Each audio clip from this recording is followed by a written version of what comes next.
हरे कृष्णा। सभी वैष्णव के चरणों में नमस्कार। ओम अज्ञानतिमिरान्धस्य ज्ञानाञ्जनशलाकया चक्षुरुन्मीलितं येन तस्मै श्रीगुरवे नमः। श्रीचैतन्यमनोभीष्टं स्थापितं येन भूतले स्वयं रूपः कदा मह्यं ददाति स्वपदान्तिकं। वाञ्छाकल्पतरुभ्यश्च कृपासिन्धुभ्य एव च पतितानां पावनेभ्यो वैष्णवेभ्यो नमो नमः। श्रीकृष्ण चैतन्य प्रभु नित्यानंद श्री अद्वैत गदाधर श्रीवासादि गौरभक्तवृंद। हरे कृष्ण कृष्ण कृष्ण हरे हरे, हरे राम राम राम हरे हरे। सभी वैष्णव का स्वागत है आज की महाभारत कथा में। हम वर्णन सुन रहे थे किस प्रकार से भगवान श्री कृष्ण और अर्जुन के द्वारा खांडव वन का दहन हुआ। उसके बाद चर्चा हुई मंदमाल ऋषि की, उनके पुत्रों के साथ जो बातचीत होती है, और विशेष रूप से मंदपाल मुनि अपनी पत्नी जरिता के साथ बातचीत करने में स्त्री के दो महान दोषों का वर्णन करते हैं, वो भी हमने सुना। और अभी आगे त्रयस्त्रिंशदधिकद्विशततमोऽध्यायः 233वां अध्याय पढ़ रहे हैं हम। इंद्रदेव का श्री कृष्ण और अर्जुन को वरदान तथा श्री कृष्ण अर्जुन और मयासुर का अग्नि से विदा लेकर एक साथ यमुना तट पर बैठना।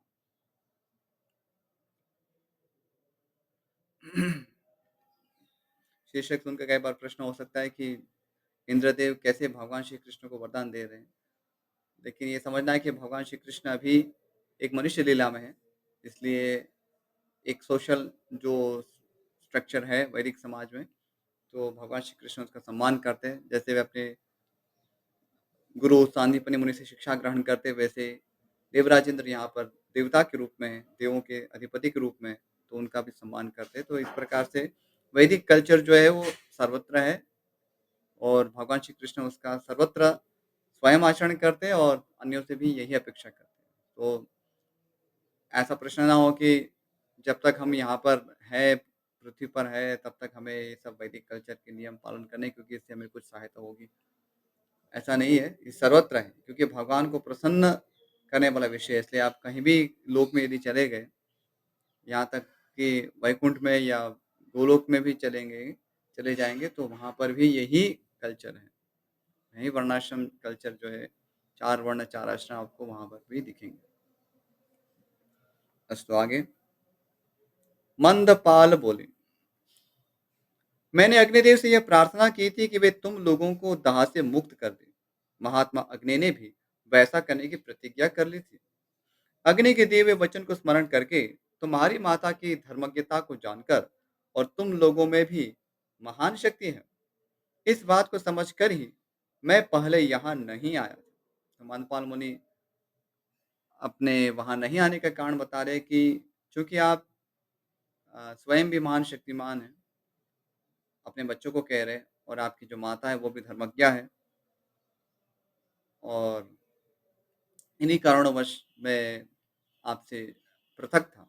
तो ये नहीं था कि मैं मुझे आपकी चिंता नहीं थी, लेकिन अ, आपका सामर्थ्य देखकर, आपकी माता का सामर्थ्य देखकर ही मैं आप लोगों से पृथक हुआ था।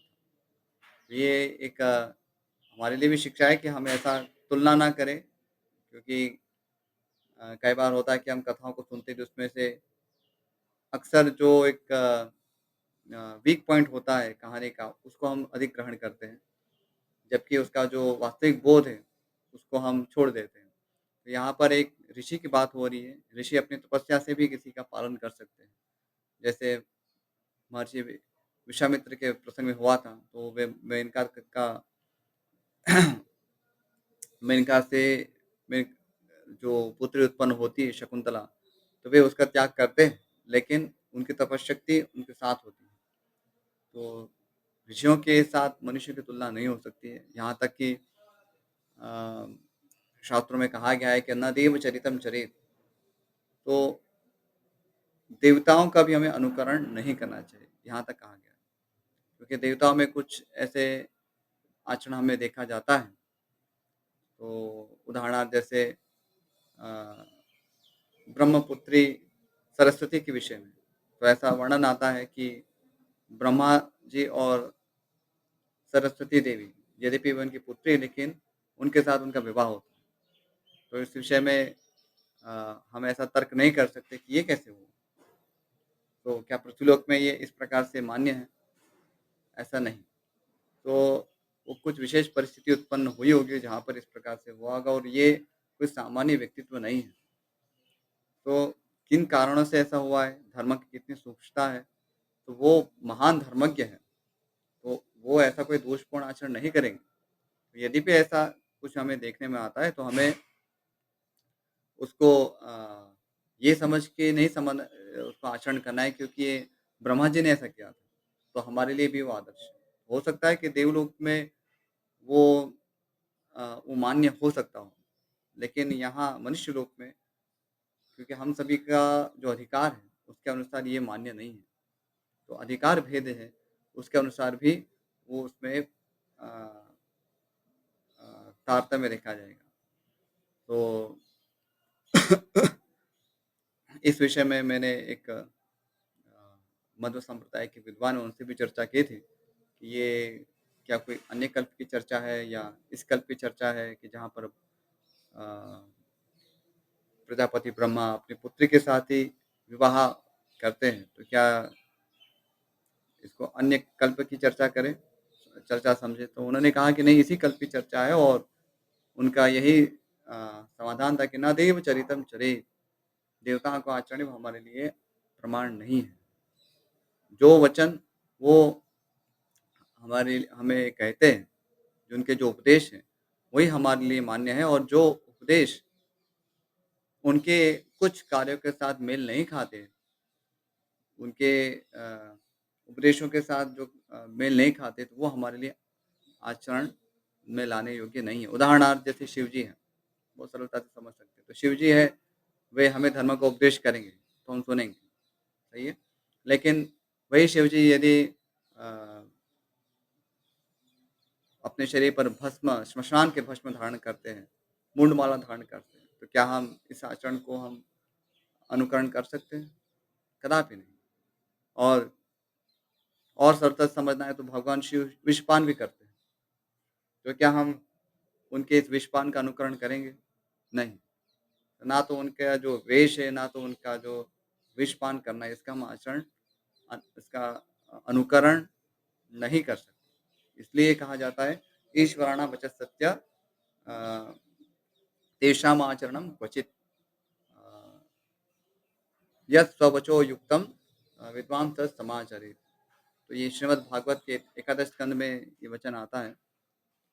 उसमें कहा गया है कि जो ईश्वर है, यानी कि जो महान शक्तिशाली है, तो विशेष रूप से यहाँ देवता की बात हो रही है और कोई भी इन जनरल महापुरुष जो है केवल कुछ एबिलिटी इसके कारण नहीं है, लेकिन जिसको डिस्टिंक्टली जो महापुरुषों की श्रेणी में आते हैं, एटलीस्ट देवता इन अबोव ऐसा समझ सकते हैं। तो अ, उनके वचन ही हमारे लिए सत्य है, यानी कि प्रमाण है और तेषाम आचरणम क्वचित, ऐसा कहा गया है कि उनका आचरण कभी-कभी हमारे लिए प्रमाण है।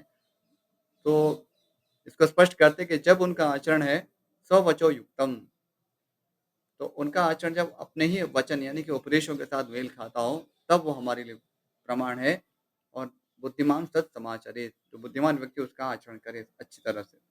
लेकिन जो अ, उनका आचरण उनके ही उपदेशों के साथ वचन मेल ना खाता हो, तो वो हमारे लिए अनुकरणीय या पालनीय नहीं है। तो इसी प्रकार से यहाँ जो नदेव चरितम चरेत, इसको सदैव स्मरण रखना चाहिए। तो ये ना समझे कि मंदपाल मुनि ने भी तो अपने पुत्रों का त्याग किया था, तो हम भी तो कर सकते हैं। तो ये आधार नहीं हो सकता है, बेजवाबदार बनना है इस प्रकार से। तो इसलिए ये वंश आपको बताना पड़ा ये। और जो ऋषि का स्तर होता है, वे देवताओं से भी ऊपर का होता है। तो जब देव त चरितम न देव चरितम चरित कहा गया है, तो ऋषियों की तो बात ही क्या है। तो वे अ, तपस्वी है और अपनी तपशक्ति से कुछ भी अचिंत्य, जो हमारे लिए अचिंत्य है, उसको भी वे सिद्ध कर सकते हैं। जैसे मत्स्य है, मत्स्य के विषय में कहा जाता है कि वे केवल चिंतन मात्र से अपने बच्चों का पालन करते हैं। तो इसी प्रकार से जो ऋषि है, वे तो अपनी संकल्प मात्र से ब्रह्मांड तक को उत्पन्न कर सकते हैं। तो उनके विषय में ऐसा संशय नहीं होना चाहिए कि अ, अच्छा उन्होंने ऐसा किया है, तो फिर हम भी ऐसा करें। तो ऐसा हमें नहीं करना है। हमें जो धर्म की मर्यादा दी है, उसी धर्म की मर्यादा का हमें पालन करना चाहिए। सो आगे मंदपाल मुनि अपने बच्चों को कह रहे हैं, बच्चों, तुम्हें मेरे प्रति अपने हृदय में संताप नहीं करना चाहिए। तुम लोग ऋषि हो। यह बात अग्निदेव भी जानते हैं, क्योंकि तुम्हें ब्रह्म तत्व का बोध हो चुका है। वैशंपायन जी कहते हैं, जन्मेजय, इस प्रकार आश्वस्त किए हुए अपने पुत्रों और पत्नी जरिता को साथ ले द्विज मंदपाल उस देश से दूसरे देश में चले गए। उधर प्रज्वलित हुए प्रचंड ज्वालाओं वाले भगवान हुताशन ने भी जगत का हित करने के लिए भगवान श्री कृष्ण और अर्जुन की सहायता से खांडव वन को जला दिया। देखिए यहाँ पुनः ये स्पष्ट हो रहा है कि अग्निदेव ने भी उस वन का दहन क्यों किया था। तो एक एक स्वयं अपना एक जो रोग है उसका निवारण, लेकिन साथ में जगत का हित करने के लिए। तो जगत का हित ही है, तो ऐसा समझकर उन्होंने उस खांडव वन का दहन किया था। तो इसलिए भगवान श्री कृष्ण और अर्जुन ने भी उसका समर्थन किया। तो क्योंकि अग्निदेव है, उनके द्वारा ही जो हव्य होता है, यज्ञ होता है, वो सब कुछ अ, देवताओं और पितरों को प्राप्त होता है। और यदि अग्निदेव ही यदि उसमें उनको यदि इससे समस्या हो रही है ग्रहण करने में, तो इसलिए उनका रोग निवारण करना उस जगत के हित के लिए था।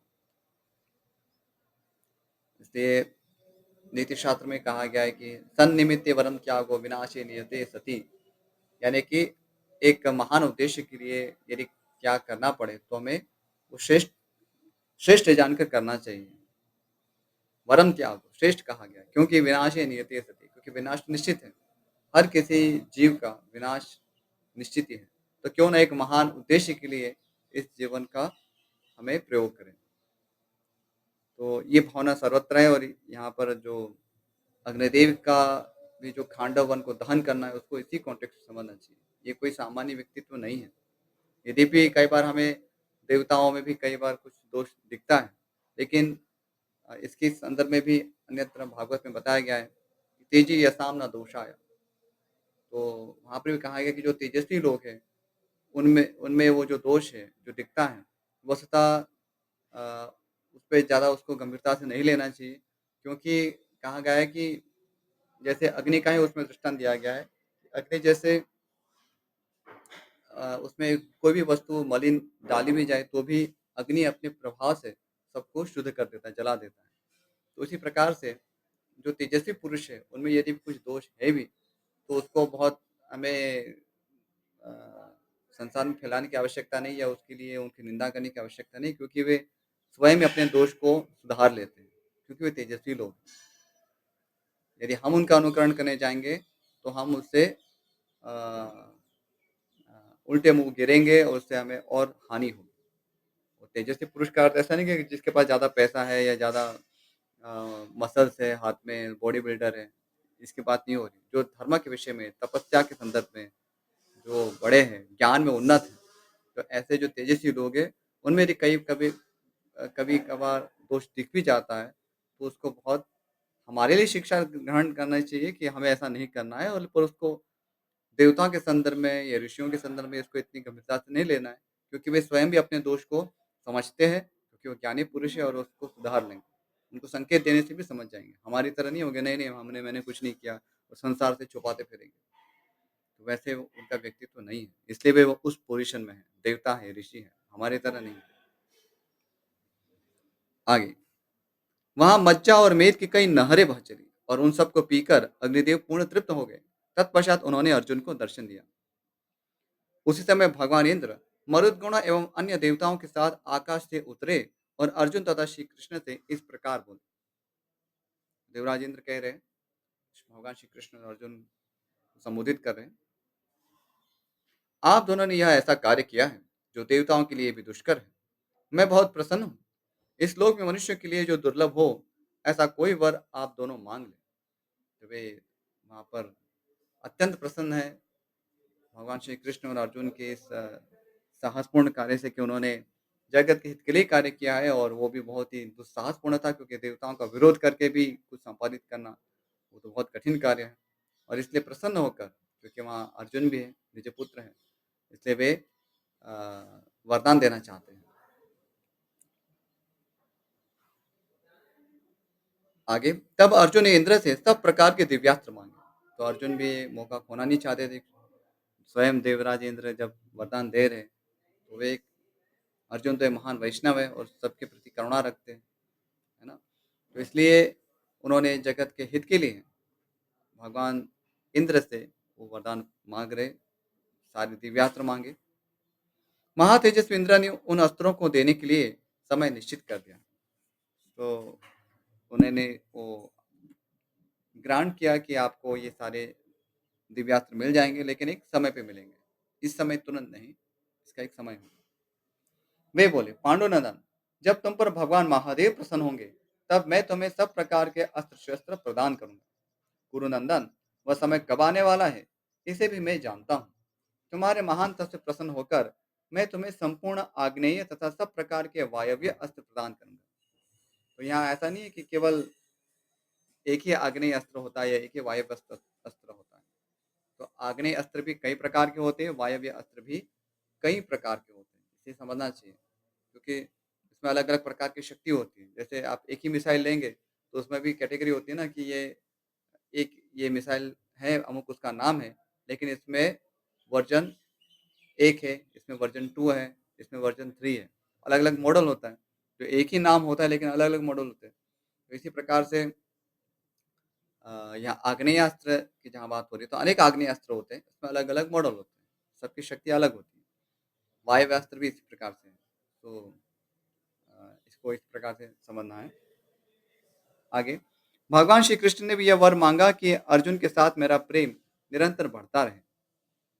तो भगवान श्री कृष्ण वे तो सबके परमेश्वर है, तो उन्हें भला क्या चाहिए? तो उन्होंने इतना ही माँगा कि अ, अर्जुन के प्रति मेरा प्रेम हमेशा बढ़ता रहे, यही मेरी याचना है।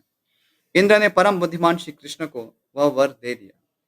इस प्रकार दोनों को वर देकर अग्निदेव की आज्ञा ले देवताओं सहित देवराज भगवान इंद्र स्वर्गलोक को चले गए। अग्निदेव भी मृगों और पक्षियों से संपूर्ण वन को जलाकर पूर्ण तृप्त हो 6 दिनों तक विश्राम करते रहे। जीव जंतुओं के मांस खाकर उनके मेद तथा रक्त पीकर अत्यंत प्रसन्न हो अग्नि ने श्री कृष्ण और अर्जुन से कहा। अभी अग्निदेव कह रहे हैं, सबसे पहले हमने देखा देवराज इंद्र ने दोनों को संबोधित किया। अभी अग्निदेव कह रहे हैं, वीरों, आप दोनों पुरुष रत्नों ने मुझे आनंद पूर्वक तृप्त कर दिया। अब मैं आपको अनुमति देता हूँ, जहाँ आपकी इच्छा हो जाइए। भरतश्रेष्ठ, महात्मा अग्निदेव की इस प्रकार आज्ञा देने पर अर्जुन, श्री कृष्ण तथा मायासुर सबने उनकी परिक्रमा की। फिर तीनों ही यमुना नदी के रमणीय तट पर जाकर एक साथ बैठे। अभी दोनों एक ही साथ ही थे और अभी चलते चलते वे यमुना नदी के तट पर पहुंचते हैं। अभी इसके आगे एक नया पर्व शुरू हो रहा है, सभा पर्व। तो इसको हम कल ही शुरू करते हैं, क्योंकि एक नया पर्व भी शुरू हो रहा है। तो इस विषय में यदि कोई प्रश्न हो, संशय हो, कोई जिज्ञासा हो, तो पूछ सकते हैं। मैं अभी अनम्यूट कर रहा हूँ सभी को। ओके, अभी आप पूछ सकते हैं यदि कोई प्रश्न हो तो, क्योंकि आगे का सर्ग अ, जो है वो नए पर्व में आता है। ये हमारा अभी हम आदि पर्व पढ़ रहे हैं और अभी आगे से सभा पर्व आएगा, यानी कि दूसरा एक 18 पर्व है महाभारत के, उसमें एक दूसरा सभा पर्व है, तो उसका शुभारंभ होने वाला है, तो हम कल पढ़ेंगे। समय भी अभी ऑलमोस्ट हो ही चुका है। अस्तु, और यदि कोई प्रश्न नहीं है तो फिर हम यहाँ यहीं विराम करेंगे। विदाई प्रभु।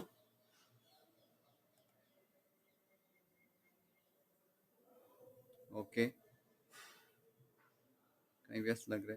और आप सबसे निवेदन है कि ये इस कथा के विषय में आप अन्य लोगों को भी आ, बताएं। ये जो हम ये हमें लगता है कि इससे हमें लाभ हो रहा है, तो अन्य जो हमारे जो रिलेटिव्स है उनको भी हम इन्वॉल्व करें, विशेष रूप से जो बालक है अभी या युवा है जो अभी समझना चाहते हैं सारी वस्तुओं को, जिनके में अभी उन्होंने प्रवेश किया है, तो उनके लिए बहुत ही ज़रूरी है। और ये बहुत ही सरल माध्यम से हमें ये शिक्षाएँ प्राप्त होती हैं, कथाओं के माध्यम से। और हमारे सामने दृष्टांत भी हम देखते हैं कि किस प्रकार से हमें इस जीवन में उतारना है, महापुरुषों का आचरण हम देखते हैं, सुनते हैं। तो ये बहुत ही अनिवार्य है। ट्रेडिशनली भी यही विधि रही है कि महापुरुषों के जो चरित्र है उसको सुनाए जाते थे और इसके माध्यम से लोग शिक्षा ग्रहण करते थे। तो एक प्रकार से ये देखिए एक गुरुकुल की शिक्षाएँ हैं, वही इस समय इस अलग-अलग कक्षाओं के माध्यम से देने का प्रयास हो रहा है। तो आप इसका अच्छी तरह से लाभ लें। विशेष रूप से मेरा निवेदन है कि जो बालक है और युवा है, उन सबको इसमें इन्वॉल्व करें। स्कूल की पढ़ाई जो है, वो तो एक उदरभरण के लिए, एक शरीर शरीर धर्म का निर्वहन करने के लिए वो ज़रूरी है। लेकिन हम तो केवल शरीर का हमें वहन नहीं करना, हम तो आत्मा हैं। तो हमारे हित के लिए और इवन इस शरीर के साथ भी हमें क्या करना है, कैसे आगे बढ़ना है, जीवन में क्या-क्या समस्याएँ आती हैं, तो इसके लिए हमें वेल प्रिपेयर्ड होना चाहिए। यदि हम उसके लिए तैयारी नहीं है, स्वयं तैयार नहीं है और बच्चों को भी हम तैयार नहीं कर रहे हैं, आगे की जो युवा जनरेशन है, तो उसको भी हमें प्रिपेयर करना होगा ताकि हम समाज में एक अच्छे लीडर्स देख सकें, जो सभी का कल्याण सोच सके, कल्याण कर सके। उसके लिए ज़रूरी है ये सब शिक्षाओं का प्रचार-प्रसार होना। तो ये कोई एक अ, सेल्फ प्रमोशन इसको ना समझें। हम इतना हमारा ये कोई इम्पोर्टेंस नहीं है। जो इम्पोर्टेंस है इन सब शिक्षाओं का है और आपको यदि ऐसी शिक्षाएँ आपको अब कहीं अन्य से आपको प्राप्त हो रही है, तो हमारी शुभकामनाएँ कि आप ऐसे अन्य उस कार्यक्रमों में भी जुड़े रहें, जिससे भी आपको प्रेरणा प्राप्त हो रही है। लेकिन निस्संदेह आप इस कार्यक्रमों का लाभ लें और इसको जीवन में उतारें। हरे कृष्णा यहीं विराम करेंगे।